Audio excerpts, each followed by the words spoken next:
this is Annabelle, and this is Kinetic Catholic. So, since the school year's over, we're all back in our hometowns, and I'm back home in Lancaster, Pennsylvania, at my high school, visiting my old chaplain, Father Stephen Logue, and he is here to answer some questions today. Thank you to all of you that submitted the questions on the poll on our Instagram story. Those were really helpful. So, let's just get right into it. Yeah, thanks for having me on. Excited to tackle some questions. Awesome. Would you like to pick the first one? All right. You want to read it for me? Oh, yeah, I guess I should do that. How do you know for sure God is calling you for that vocation and not be totally confused? That's a great question, and especially working in youth ministry and high school, and I work in some colleges too, that's on a lot of people's minds, discernment. And I hate to break it to people, but it doesn't go away. Even if you're happily married, even if you're happily a priest, a religious, generous single life, you're still discerning things. You're still discerning what God's call is for you. So I think the key is to keep in mind, first of all, that God doesn't work through fear, doesn't work through anxiety and all of those things. That's the evil one trying to work with us. God works through peace. My favorite example of this is in my own story. I was well on my way to be a priest, and I was deciding where I was going to be ordained a deacon, either at the end of the school year in my home diocese or at the beginning of the next school year with my classmates in seminary. And at first I decided to do it at home. And I made that decision, and I sent out the emails and everything, and then after a couple of weeks I was like, you know what, that's just not right. I wasn't at peace, things were still kind of disquieted, and I realized I was making the wrong decision and I needed to change. And as soon as I did, things were at peace again. So if we're doing what we're supposed to be doing, we're living a good holy life, and in those moments of prayer, where do we experience peace? Where do we experience calm? Where do we feel our heart being drawn? That's the best tools, I think, for discerning God's call. Awesome, thank you. Why do we have to pay to have Mass said for a deceased loved one? So, for those who don't know, there is a stipend given. It's typically $10 here in the United States when you go to the parish and you request a Mass to be said for someone. There's a $10 stipend. That comes to the priest. Part of it is Paul's words, the laborer deserves payment, that we are doing this service, and it's a good charitable action, a good virtuous action to recognize the value of it. There are a couple of practical reasons as well. One, it sort of weeds out people who maybe are just going to have 1,000 Masses said and not give room for anybody else to say Masses. Now, I think most of us, if you come to us and say, Father, I want a Mass said for my loved one, I just can't afford the $10, we'll say, no problem. We'll say the Mass for you, don't worry about it. But it also helps us to recognize the value of it. We used to do a retreat in our diocese. We still do it, the Quo Vadis Days Discernment Retreat. We used to do it for free. We had donors paying for it. And we had so many people coming who weren't really appreciating it. They were using it like a free summer camp. And then we started charging like $50 for 4 days, room and board, retreats, fun, t-shirts, all that stuff. We were not making money off of it. But that weeded out a lot of people who weren't taking it seriously and weren't viewing it as something that was serious. And it made everyone appreciate it a lot more. So the main value is to help us understand that what I'm doing is important, what I'm doing has weight, and to not treat it as something that's light or dismiss it easily. So that's really cool. Would you like to pick the next one? All right. Here you go. Do priests remember what you say to them in confession? So everyone, I think, experiences this a little bit differently. Some priests say that they forget what people say as soon as they go out of the confessional. For me, it's easiest if people are behind the screen. I don't mind face-to-face, but if you're behind the screen, then even if I think I recognize your voice, it's easy to be like, I'm not sure, who knows? But even face-to-face, what I've noticed, and the best way I can describe this is the old book, The Giver. Have you read that one in school? Most people read it, it seems, in school. But anyways, if you haven't, it's this person sharing memories in this weird dystopian society thing. Anyways, they pass on their memories of the former world, one person to one person. And when they have the memories, it's vivid and in color and real clear. When they pass it on, it's gray. They can kind of barely remember it. It's fuzzy. That's kind of what my experience has been in the confessional. I've noticed it especially if in confession I hear something really heavy, something really serious in someone's heart. And then I hear a really, really similar circumstance outside of confession. it's much easier to take what I heard in confession and set it aside and not dwell on it and it not come up when I'm even dealing with that same person than if someone tells it to me outside of confession. So there's almost a dampening of it. That's been my experience, but every priest I know takes the seal of confession very, very seriously. So it almost doesn't matter whether or not we remember it. We're going to keep that seal because we realize how important it is. Awesome. I know that's a fear that I always have, so that's good to know. Most people do. Even priests sometimes. It comes up to mind when you're going to confession. So that's really good. All right, next question. Can you talk to a saint the same way you talk to God when you pray? Can you hear a saint speak to you in prayer the same way God speaks to you? Great question. Can you talk to a saint the same way? In some sense, yes. Meaning, like, can I have a conversation with that saint? Absolutely. Can I talk to them, like, address them the way I would address God? No. God is different. We give God worship. We give saints honor. There is a distinction there, and we need to keep that in mind. But the saints are interceding for us here on earth. A lot of people, I've heard the objection, like, oh, don't they have better things to do in heaven? Well, if they truly love us, and if they're truly filled with the love of God, then it's going to be a love that overflows to others, and they're going to want to do that. I think it was Therese of Lisieux who said, I will spend my time in heaven doing good on earth. They want to care for us. Padre Pio said, I'm not going to enter heaven, like I'll stand at the doorway until all of my spiritual children make it in. So yeah, the saints want to do that. They want to intercede for us. They can absolutely. God can work through them for miracles. God can work through them for intercession. So we should turn to them, but recognize that they're interceding for us with God, and that God is ultimately at the heart of every interaction we have. Awesome. All right, here, do you want to pick the next All one? right. If God knew the bad angels or people like Hitler would turn bad, why did he create them? Why did he create bad angels and bad people? He created them because he loved them. And he created them because he wanted them to choose good. And he was going to give them the opportunity even if he knew that they were going to hurt him. It's maybe analogous, now there's no perfect analogy, but it's maybe analogous to parents choosing to have children, that they know that sometimes their children are going to hurt them. They know that there's some chance that, if they're trying to raise their children in the faith, that those children are going to abandon that.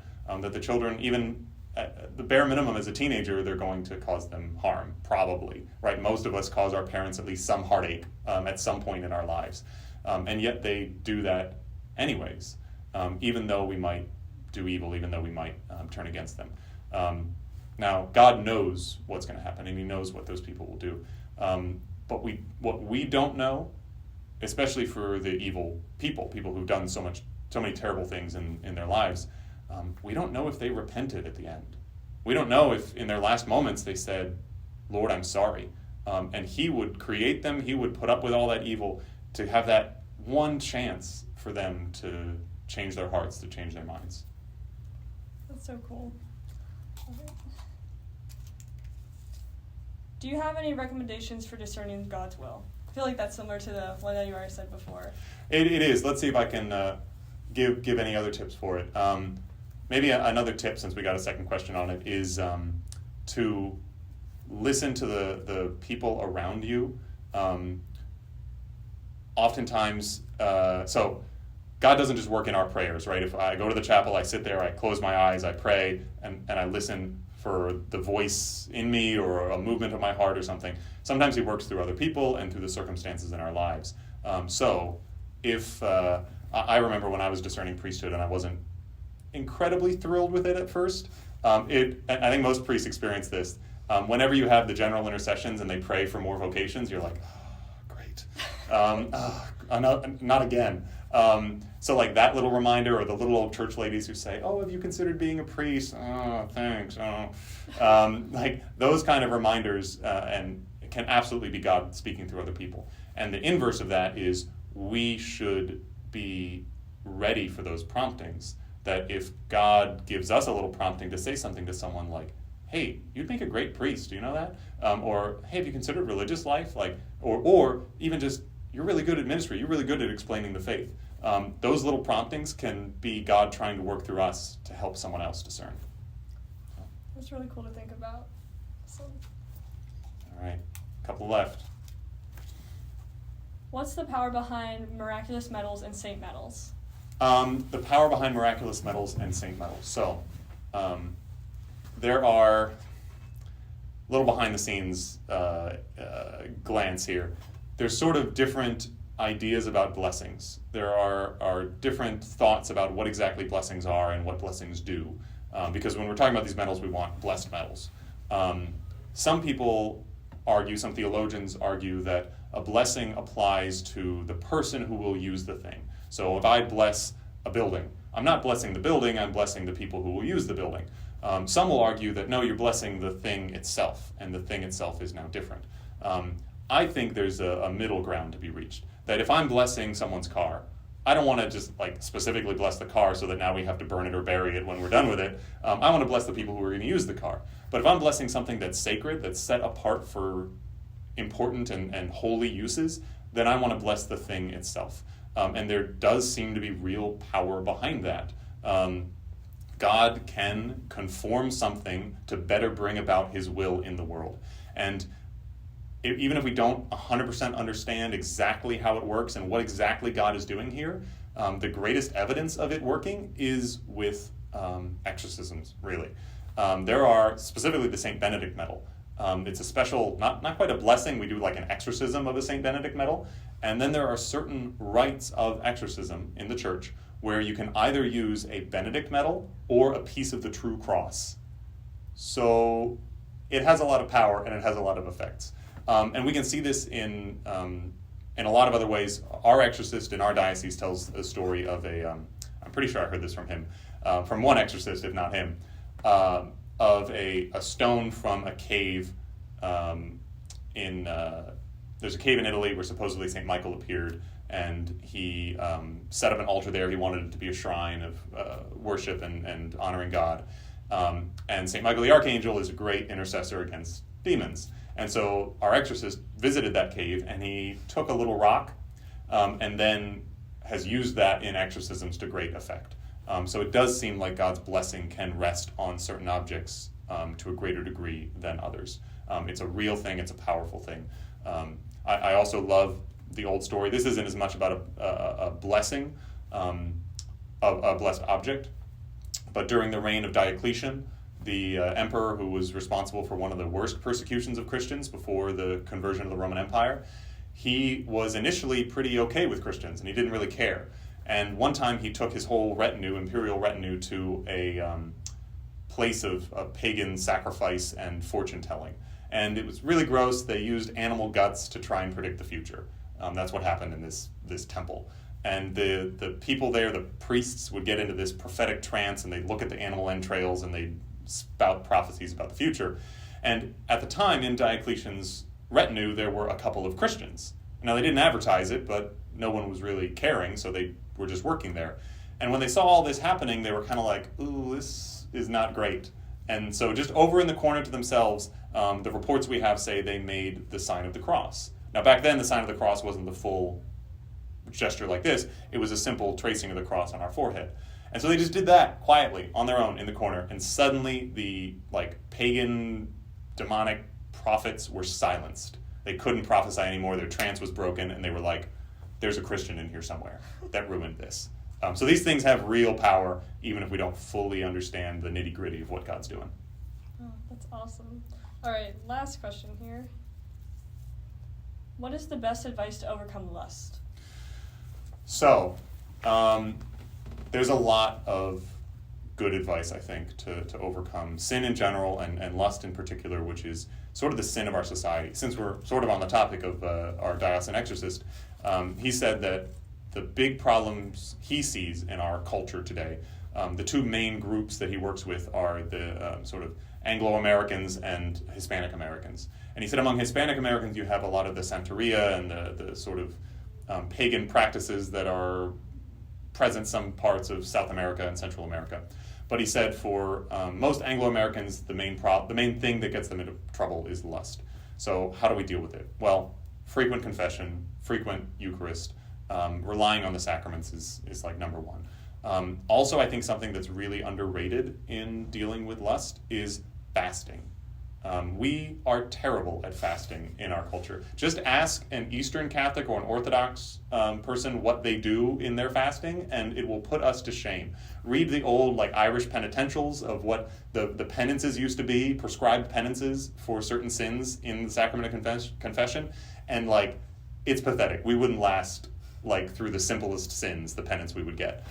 So we can take it a little more seriously. Now, don't put our health at risk. Pay attention to your doctors, all of that good stuff. But we can really push ourselves. And so the point of prayer, fasting, and almsgiving, particularly in Lent, is to fight against particular sins.